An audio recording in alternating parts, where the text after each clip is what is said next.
forces in this world, both mutant and human alike, believe that a war is coming. Welcome back, everyone. It's Charlie. There has been another massive Avengers Doomsday leak. We got a first look at all the characters in their comic book accurate costumes, probably the biggest being the X-Men. We prayed for times like this. If you've been waiting for them to do comic book accurate looking X-Men in the live action movies, we finally got it. So we will break it all down because we even got first looks at what Franklin Richards is going to be during the movie. He is aged up like we saw him in the Fantastic Four post-credit scene, and the other Fantastic Four characters. Namor even looks like he's wearing a more comic book accurate suit. Everybody got new suits. Some of them we've already seen in the previous post-credit scenes, but some of them are brand new first looks. If you're brand new to the channel, be sure to subscribe to get all the videos. It's just the beginning. They just finished filming the movie. That's why we actually got a first look at all these characters. The actual timing of the leak is a little bit sus because things are so bad at Disney right now. Like, they need all the good PR they can get. So you do kind of wonder if this leak happened on purpose to generate hype, because they have been known to do that in the past. Leak stuff on purpose purely for hype. The actual people we have to thank for these leaks, for this first look at the costumes, as well as a first look at Doctor Doom separately, there was another leak of a hologram of Doctor Doom that looks similar to the other hologram that got shown up, what he might actually look like in the movie. We're actually from a couple different crew members, one from hair and makeup, that's where all the costumes came from. The Doctor Doom hologram came from one of the stunt coordinators that worked on a lot of other Marvel movies and some DC movies that James Gunn did, like he just did the Superman movie as well. All because the movie just wrapped, so they had their wrap party, so all the crew members were getting their crew gifts and having the big parties to celebrate the end of filming, even though there'll be a lot of reshoots, so that's why they're all posting all this stuff like, yay, we're done, everybody celebrate.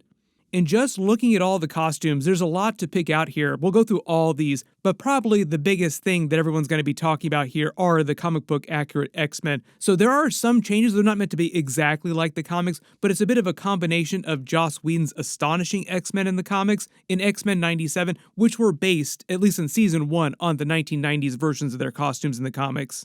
For instance, probably one of the biggest changes is they gave Mystique an actual costume. She's not going to be naked for the entire movie. You have to imagine Rebecca Romijn being asked to come back like, oh, you want me to come back? Or are you going to make me be naked for the entire movie? Like, no, we'll let you wear a jacket for some of the movie too. Keep it up. I'll spray you in the face, bitch.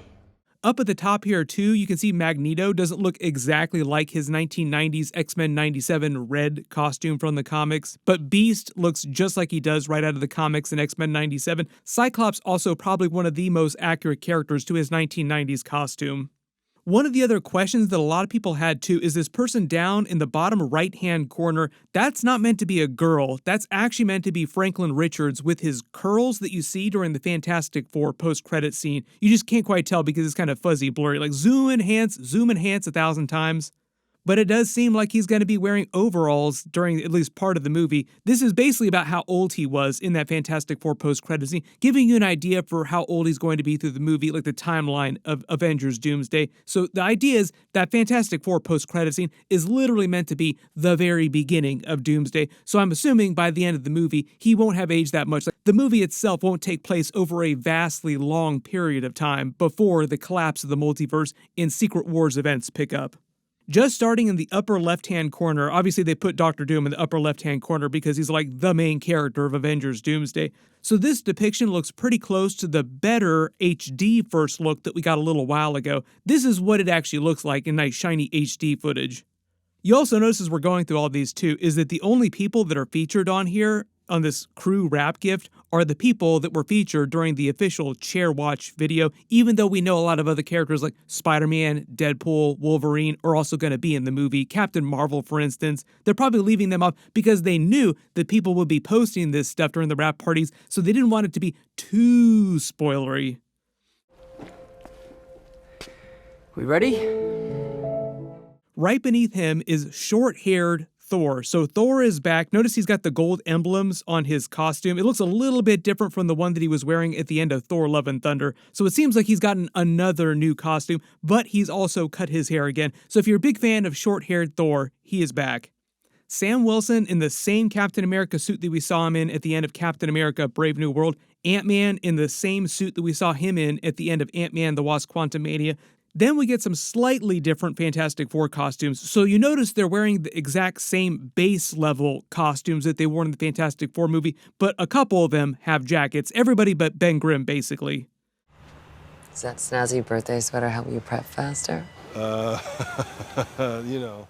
Only the jackets have changed. Everything else is the same because I think the idea is that Doomsday picks up really, really soon after the events of the post-credit scene. I don't think they're going to redo the events of the post-credit scene at the beginning of the movie, the same way they didn't do that with Avengers Infinity War.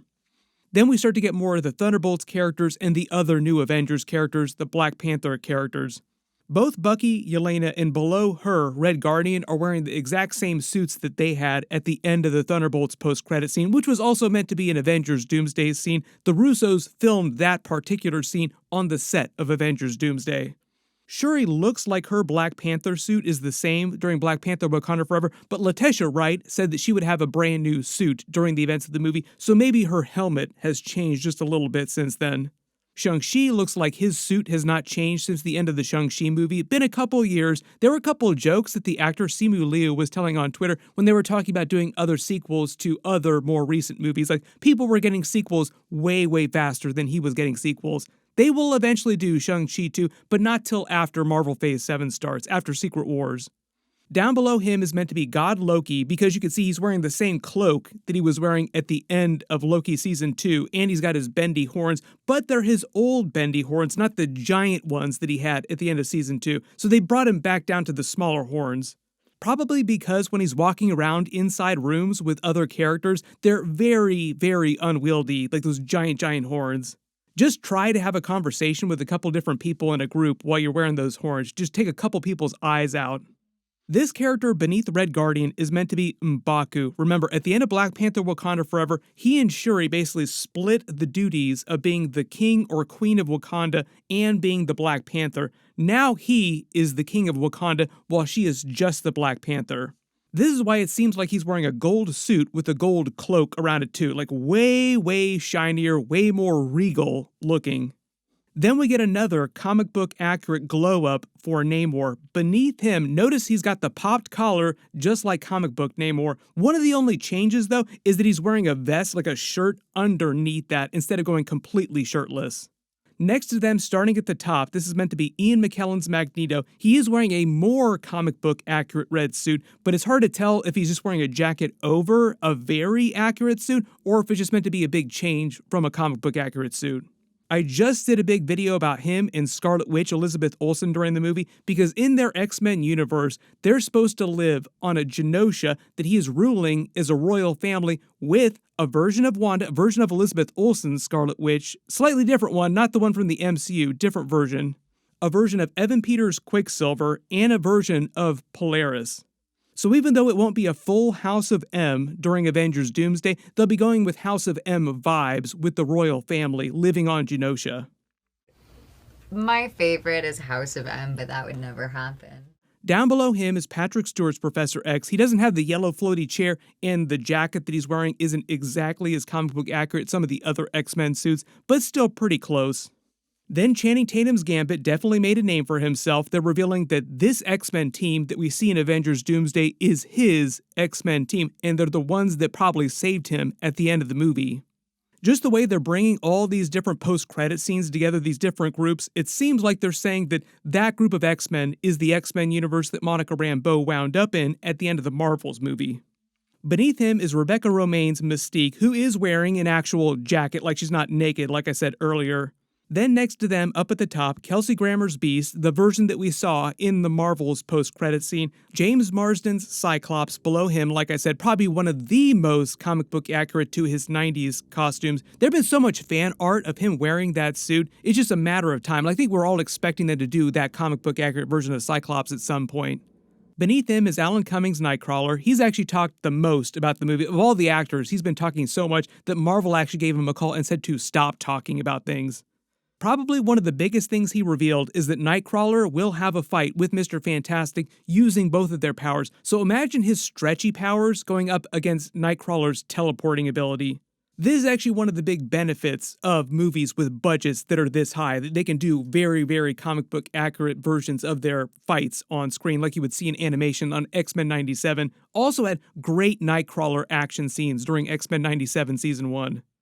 Beneath him is John Walker wearing the exact same suit that we saw him in during the Thunderbolts post-credit scene. Same thing with Ghost over on the far right, and beneath him is Falcon wearing the exact same suit that he had at the end of Captain America Brave New World, probably repaired because they broke it in this last fight during that movie. Beneath him, Sentry, also exact same suit at the end of the Thunderbolts movie. Although you notice that he's back in Sentry form, because the whole idea is that Bob was afraid to go back into Sentry form at the end of the Thunderbolts movie because he was afraid of the Void. So something happens during the events of Avengers Doomsday to force him to go back into Sentry mode, regardless of what might happen with the Void. It will be very interesting to see how Doctor Doom deals with Sentry and Void because they're so powerful, but no doubt, because you know that Doctor Doom has to win at the end of Doomsday, so he has to steamroll all these characters at some point no matter what. Doom began corrupting your entire world. When it comes to who fights who and who wins which fight, there are a lot of plot reasons that you have to assume going into Secret Wars, because Doctor Doom comes in as God Emperor Doom. Then beneath Sentry, like I said, is Franklin Richards, the slightly older but still very young Franklin Richards. Expecting them to age him up a little bit more after Secret Wars when we start seeing the Fantastic Four appear in movies in Marvel Phase 7.